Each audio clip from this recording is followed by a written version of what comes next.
Boom, baby. We're back. It's the Absolute Lee Show. Are you back? Absolutely you are. And I love you for that. Thanks. Thanks again. We're still back. We're rocking. We're doing it. I keep talking about bringing on a guest, and maybe we will eventually. But then, I don't know. I've been thinking about this podcast, this project that me and young Aiden are taking on. And, everyone's like, find a hook. Find that hook. Well, how are you going to differentiate yourself? And of course, that's the name of the game. But then, if I don't know, if you do it too much, if you go and you try to find that hook, then it kind of feels contrived. And maybe the hook for me is that I am a guy who is learning how to talk just by himself for your all's ears and eyes. And that's the journey. Maybe it is. Maybe we'll get a guest on here, but I don't know. I think it might just be me. We'll see. If you're still 8 episodes in, then you're a ride or die. You absolutely love AbsoluteLee, which I appreciate. And I don't know. I ended last episode just with like some deep philosophical thought about what it means to be a good person and yada yada. And Aiden, once we turned the camera off, he said some nice things. He's like, "Hey man, pretty sure people that aren't nice people don't have those thoughts." So I appreciate that. But one thing that's been striking me about this podcast is, I don't know, I have found that as I've gotten a little bit older, I have grown a little bit quieter. Like, I don't need to be the guy kind of leading the charge in the room. I don't need to, because that's always kind of been my role. I've always, needed to get my opinion heard and have a take or have a point. And then really in the last like 4 or 5 years, I've just found myself not needing to do that as much. I've grown a little quieter, sat in the silence a little bit, just listen to the world around you. So I don't know, like, it is kind of a red flag that a guy in the world of infinity content and everybody, it's just boiled down to on your phone. And it's like, it's kind of funny for me to be like, no, man, everyone needs to hear what I have to say, even if it is just like personal anecdotes. And I don't get too fired up about anything, because it's like, if the smart move would just be to name every episode of this podcast I hate, and then insert a group here that everyone loves, just like be competitive or whatever. But it's not really my thing. So I think that that's the journey we're on right now, is just maybe that's what the internet and content kind of evolves to, hopefully, right? Because it can't get any bigger. I think it shrinks. I think, the internet in the future, it's like you find your little niche, you find your lane, and we're in the middle doing that right now. So thanks for being along here. And, dude, just back in the saddle. Last episode, kind of deep, talked about Uncle Frank, little Frank update. My boy's hard to kill. The man is back, dude. He had brain surgery on a Wednesday. He was sitting in my kitchen on a Friday. He's just hanging in. So shout out Frank. He's still rocking it. All the little jinklets, baby. We love you guys. And, I appreciate everybody who's like reached out and said a little something to me about my Frank, and I think that is pretty relatable. Everyone's got a little bit of somebody. How you handle death's important. I didn't talk about it last episode, but like, my family has a pretty healthy, pretty good relationship with people dying. Obviously it's a really scary thing. It's a really sad thing, but it is inevitable. And how you do it, if it can be up to you, if you die, if you're driving down the road and a plane crashes on you, there's not much to do about it. That's just pretty cut and dry. You're in, you're out. But like so often, if it is kind of long and drawn out and everything, just show up for each other. I've helped. It sounds morose, but I don't want it to be morose. I've helped a lot of people die. And it's kind of like the greatest privilege that you can do. My mom has coined it the agonizing privilege. And that's what it feels like to me. We helped my Nana die a couple years ago, and it was so funny. She passed away in the morning. Then that's another weird thing. when people die, you don't really think of, you're like, well, what do you do? There's a number you call to be like, hey, I got a dead person in my house, you know? So you call this number, they come and scoop them and they take them away. Then you're just kind of sitting there and you're shell shocked. So my Nana died and they came and they took her away. And me, my mom, all her siblings, so my aunt and Uncle Frank, both of my aunts, my Uncle Frank, my dad, me, my brother, we go out to eat like after my Nana died, right? We're sitting around the house. We've been here for a couple weeks. This is so sad. You're kind of like in shock. You knew it was coming. It's inevitable. But then it's like you're forced to actually confront a world where this person is not drawing breath and it's heavy. So me and my family went out to P.F. Chang's. And it's like, we'd been up all night and we're slap happy and we're sad and we're dealing with it. And we're at this P.F. Chang's and it's me, like I said, that group, my aunts and uncles, my mom, my dad, my brother. And we're at P.F. Chang's just ripping lettuce wraps and little wontons. Hey, why not? Couple noon beers. What are you going to do? And we are just like sharing stories and cackling in the way that you do, you know? Most of the time you find yourself at a funeral home or something and you walk in and it's not fun, but then you always end up laughing in the back and hopefully you do. So we're at P.F. Chang's and we are like truly having a killer time.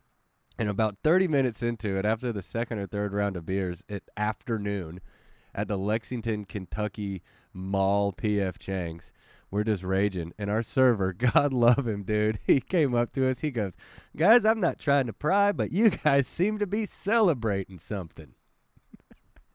You guys seem to be celebrating something. What are we celebrating? And we all kind of like looked at each other and started laughing. And then he gets weirded out and he was like, oh, I'm sorry. And then my mom just goes, our mom just died. And we started getting so weak. And like the server, God love his heart, he didn't know the context. He was really sketched out. He fully thought we were there, like actually celebrating the death of my grandma.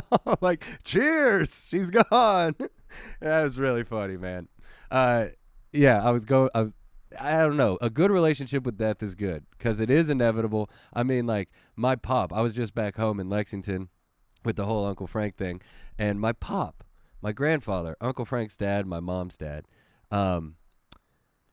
who we held and hold in such reverence, you know, like an important guy, really smart and interesting, came from like a fully different era of the world, born in like 1930s Arkansas.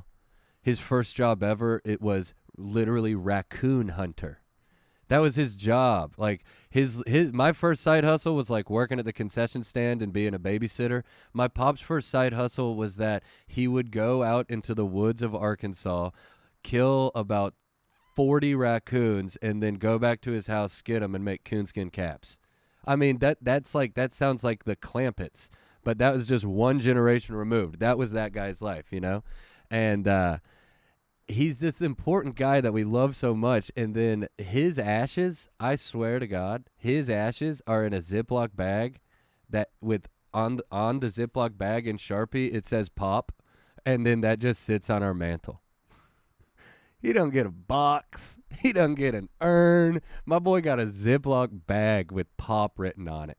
And it's not disrespectful. It's kind of the opposite of it. It's like, we're like, even when someone dies, we're not going to allow it to be a sad thing. We're not going to allow it to be a sad thing. And here, I'll let you in on a little weird thing that the old Leon does. Not a big heaping amount, okay? Not a giant amount. I'm not trying to be weird, but I'll put a little bit of Pop's ashes in my coffee, you know? Just take it in. For real. I know, it's so bizarre. Everyone's probably reaction is the same as Aiden. I know it's weird, but my brother and I do it, man. Just throw a little pop in the coffee, mix it up, take it down the hatch. And it's funny, you get him inside of you. You get that essence of pop inside of you, and then that voice in your head it's even more strong. I'll have a little pop coffee, and then I'll just, in the back of my head, it'll just be like, it's not too late to go to law school. I'm like, get out of there, Pop. I'm a comedian, dang it. Man, when Pop got sick, I had been doing comedy like 4 years, a little over 4 years, and it was in the middle of COVID and everything. And he, I like wrote him a letter. And I wrote him this letter, and it was big and long. And then I went and I read it to him, and it was just about like, hey man, I know you don't really approve of the whole comedy thing, and you want me to go get a more secure job and start a family and this, that, and the other. But I was like, I promise, Pop, it's gonna work out. And he's sitting there, he's laying there, and he's looking up at me, and I'm like, Pop, I promise it's gonna work out. I'm gonna make this happen. In 6 years from now, I'm gonna start a solo podcast with a cute name. A really cute name, by the way. Shout out Anna Maz that came up with the name. And it wasn't combative, but it was this really beautiful moment where I'm like, listen, Pop, brother, I'm going to do it. So get on board before you kick the bucket so I don't have nightmares for the rest of my life, And he did. To his credit, man, he got on board. I told him, I was like, dude, and this is how funny it is, like just trying to put it in the context of a grandfather. I was like, I'm going to be on TV one day. Okay, where it's like now being on TV, obviously super, super cool. I want to do it one day, but it's not like, but also if my grandfather was on his deathbed and I was like, Pop, I'm going viral on TikTok, he'd be like, that would have like actually killed him. That would have been what finished him in. But yeah, man, I take a little pop ashes, dude, little pop ashes and mix that with a little, French vanilla creamer and just take it down the hatch. Might as well, dude. God, my parents, they have really improved their life in a lot of ways. I give them all the credit in the world. They didn't get anything new for 25 years. They didn't paint a wall. They didn't take down a wallpaper. They didn't get new fixtures or nothing like that. They left pretty easy. Lived pretty easy.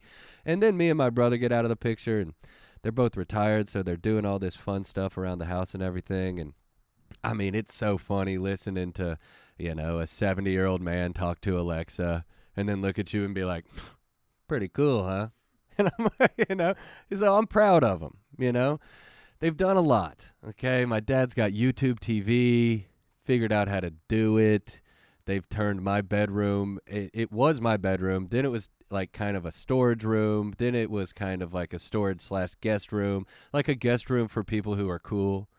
Like family members who get it, that when you walk in there, they're not weirded out by trying to sleep next to a giant framed picture of my senior picture. It was like a shrine. Each room was kind of like a shrine, but everything's nice now. I'm saying all this, they still use powdered coffee creamer, man. Unacceptable. That is coming from a guy who 5 minutes ago said he puts cremated remains in his coffee. I put cremated cremains, by the way, hilarious. Nothing else combines those two words. I put my Pop's cremains in my coffee, and then I open it up to get the coffee creamer, French vanilla powder. And I looked at my parents, I was like, how dare you? I would much rather put the charred remains of an actual living person in there. Who knows what's in the dang powdered coffee creamer, dude?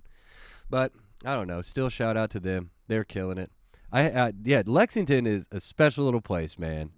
It really is. I went down there. I got to do 5 shows with a guy named Billy Gardell, and he's an absolute legend. You might know him from as Mike from Mike and Molly, or maybe Bob from Bob Hart's Abashola.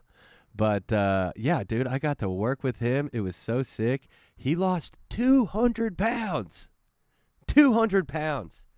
It was so wild. It's like a whole different person. He lost more weight than I am, which is fascinating. And it's like he's hot now.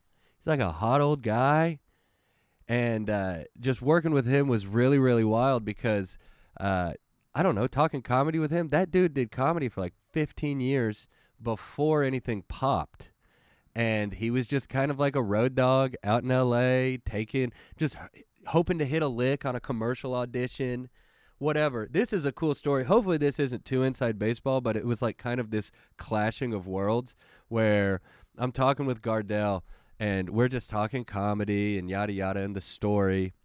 And I told him I was living down here in Nashville, and the two men who own Zanies are good friends of his, apparently, the brothers D.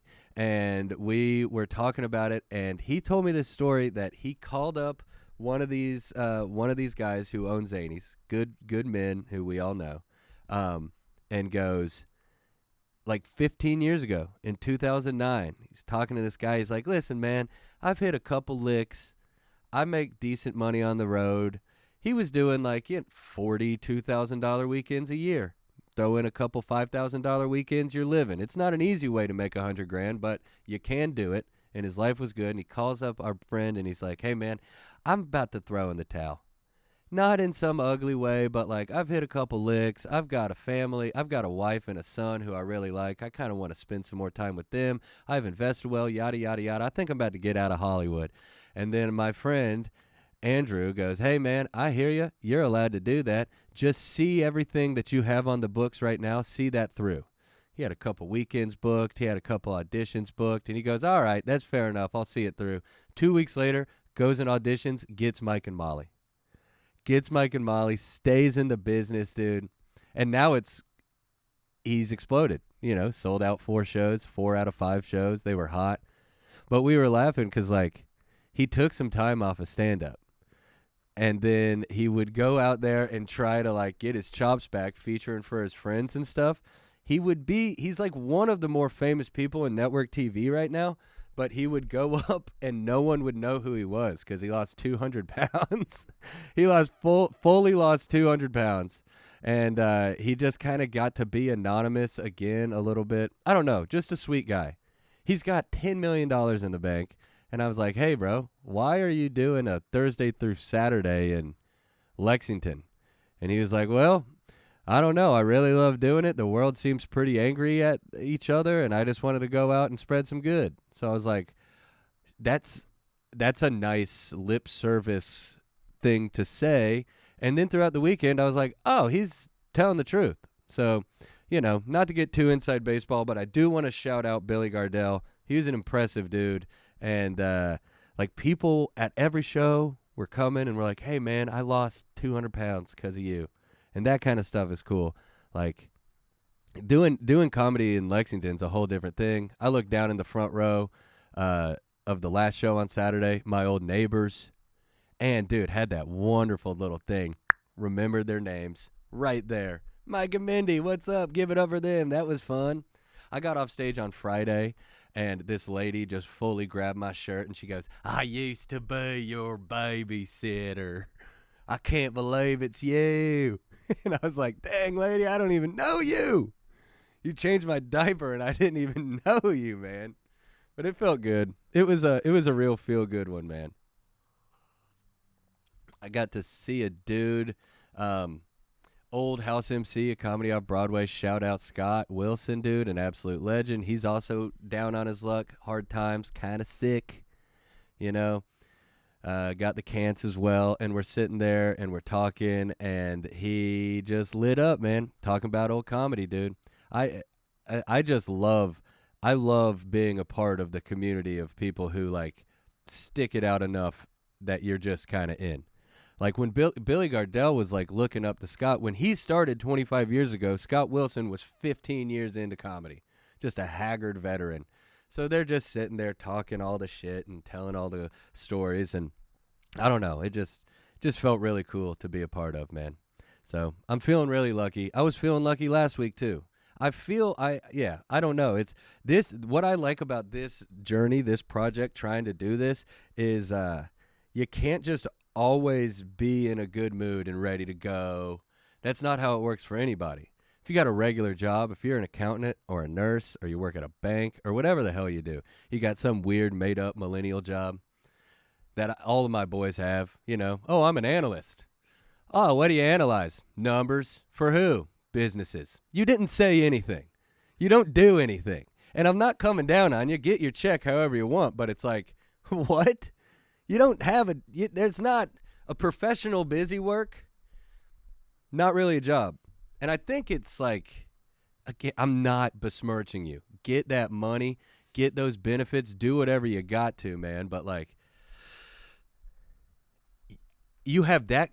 That's what I was getting at. Is it's like if you're in entertainment and you're in a bad mood, you still got to go up there in front of the crowd and try to make them laugh. The same way where if you just have some, whatever your job is, you still got to do it when you're in a bad mood too. It makes it harder. But the context of being like, and action. Hey, how you doing? What's going on? Absolutely. It's tough. So most of my days are good, man. I got nothing to complain about, dude. This is so funny talking of all this sweet stuff and being nice and everything, trying to spread positivity in the world, dude. You want to hear some, dude, this last Sunday, I got, it's hard to even say out loud. It's so out of character. I've gotten a bar fight, dude. I fully got in a bar fight on Sunday. Fully got in a bar fight, like headbutted a guy, threw some punches, got punched in my ribs. Like I got in a fight, dude. It was me and a friend of the pod, local favorite. I don't want to, let's just say he's tall and his name's Zac Townsend. Let's just say he's a tall guy, comedian, mustache, brother. And we were out watching the Superb Owl. We were watching that. And it just kind of ended up happening, man. We were at a bar, and we were with our girls and a couple other people, and Zach's this big, tall, imposing guy, and he's wearing Eagles shirt, and I'm a Bengals fan, but, you know, anybody but the Chiefs, so I'm wearing green, and I'm wearing a UK hat. So we walk into the bar, and we belly up to the bar to order a couple beers, as you do at a bar, and this guy, who I've met a million times, not literally, but metaphorically, the sad guy at a bar who wants to get in a fight. I walk in, Zach walks in, and he looks at me and he goes, UK, you're a piece of shit. I was like, all right, man, just kind of laughed it off. I know that guy. He's lonely. He was by himself at a bar, and everyone was there. Like, I know that guy. So it didn't make me mad. Those kind of guys are, not to sound he's pathetic. It's kind of a pathetic way to live, just to go around in your world like trying to start people. So I don't give it nothing. As a younger man, I would be 0 to 100 pretty quick, but I don't give it nothing. But then the game lasts about 3 hours, and some things happen, okay? The girls that we were with, everyone in there was a Chiefs fan, inexplicably. Come on. Don't do that. And they show Taylor Swift on the screen. And then my girl and Zach's girl, some of the girls that we were with, they go, woohoo, yeah, Taylor. Because, of course, they don't like football. They don't. They like Taylor Swift. That's allowed. She's great. So they clap for her. It's not like they were beating their chest and going crazy and throwing stuff up in the air, but it was just a little girl clap. And then everyone at the bar just fully turns and boos them, and it didn't feel very fun. You can tell when it's fun, okay? I'm a comic. I'm a guy. I'm a razzer. I can razz. I can do it. Then there's just some little chirping back and forth, harmless, okay? Then the guy who initially started talking smack came over to our table again. And I just very shortly and concisely, I didn't cuss. I didn't say anything. I was like, hey, man, let's just stick a fork in this. Stop talking to us. It's over, okay? And he's like, I just want to do a because he was being nasty to the girls. My girl goes up to the bar, and he's like, so which one of those over there are you having sex with? Don't say the word sex to my lady, okay? So it's just nasty. Which one of those guys over there are you banging? So she comes back over, and she's like, that guy just said that to me. Even then, I'm like, he's a loser. Losers want you to get down on their level. I'm not going to get down on their level, you know? So I'm just letting it ride. Then the score, dude, the Eagles are up by 5 touchdowns. It was a melee. And then, okay, Zach was talking some shit, you know? Zach, we're walking out of the bar. I was like, that came out of nowhere. I was like, didn't come out of nowhere, champ. But it ends up getting ugly. The bartender comes over and is like real snarky and nasty to the girls. It was just one of those moments that kind of just felt preordained. It felt destined that it was going to happen right when we walked into the bar. So then at that point, we're like, all right, we should get out of here. We clearly are not very welcome here. It's like a bunch of regulars at this bar that are cheering for the Chiefs, bunch of townies. Feels like it's their bar. And I get that. I've been a bar regular. You don't want some riffraff coming in out of the street or whatever.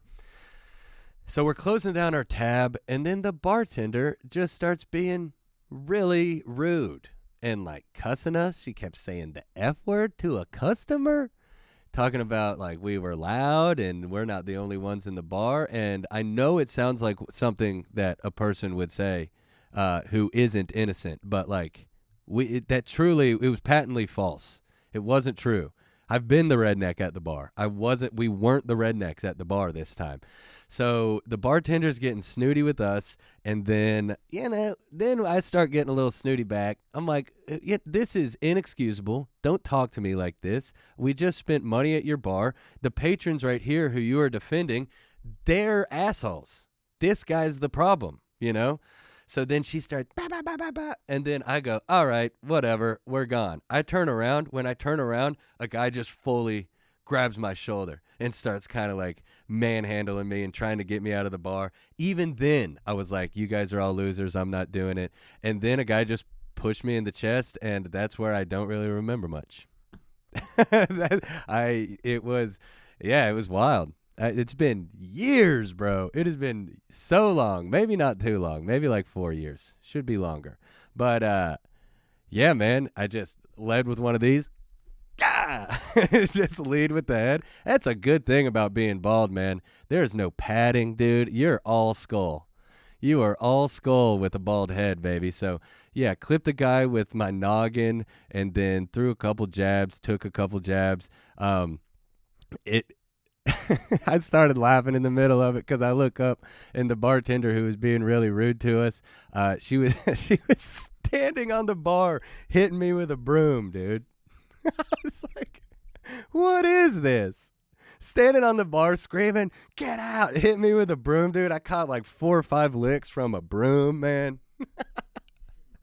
And fully just got like kicked in the butt out of the bar. Like, it was, like, get out of here. Kicked me out. Like, absolute riffraff, dude. And then I go back in, and everyone's like, get out. And I was like, I gotta get my stuff.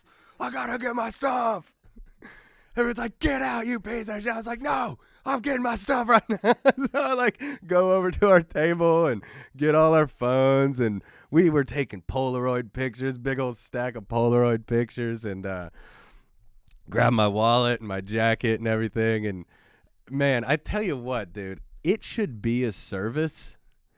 You should be able to pay to do that like once or twice a year. Because I have never been more chilled out than I have been the last 2 days. I'm a pretty zen guy as it is. But after the adrenaline dump of like, man, it wasn't one-on-one.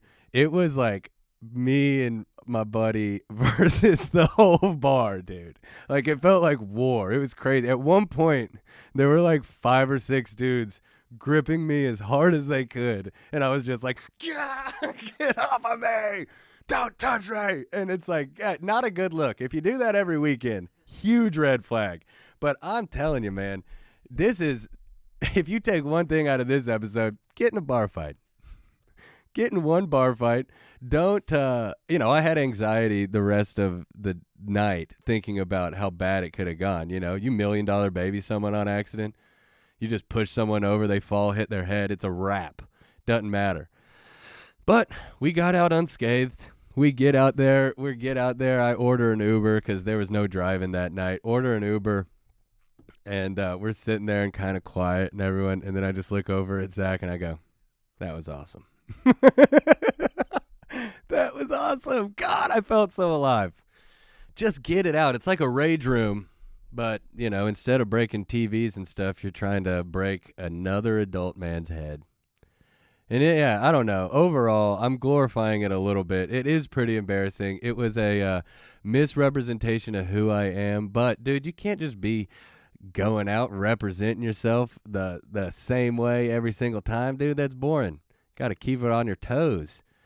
My fiance, who I've known for 8 years,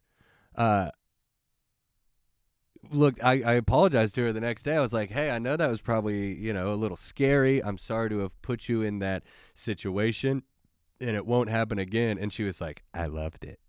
I was like, okay, good to know, toots. Good to know. Got in a bar fight, dude. Trying to think of any other. The first fight I ever got into, we were sledding in Lexington, 8 years old. My brother was 6 years old. Somebody pushed my 6-year-old brother down a hill on a sled, and he wasn't ready for it. You're a little kid. You kind of got to get hyped up. You're like, 1, 2, here we go. He threw him on a sled, pushed him down. He fell off halfway. He was scared. He was embarrassed. Little kid falls in front of everybody. That's embarrassing. He starts crying. And it was like one of the cooler moments in my life. My neighbor, Philip. God, I hope he thinks about this to this day. It was one of the cooler moments of my entire life. I had these big old snow gloves on, and I just, 8 years old, just punched him right in the face, and he like stumbled. Then I pushed him down onto a sled, sent him down the hill, dude. How sick is that? It was better than the showing at the bar whose name I won't say, the Centennial. You guys suck. Put my name up on the wall. I'll wear it like a badge of honor. Oh man, that is so funny. Thanks for letting me tell that story. Don't judge me too hard.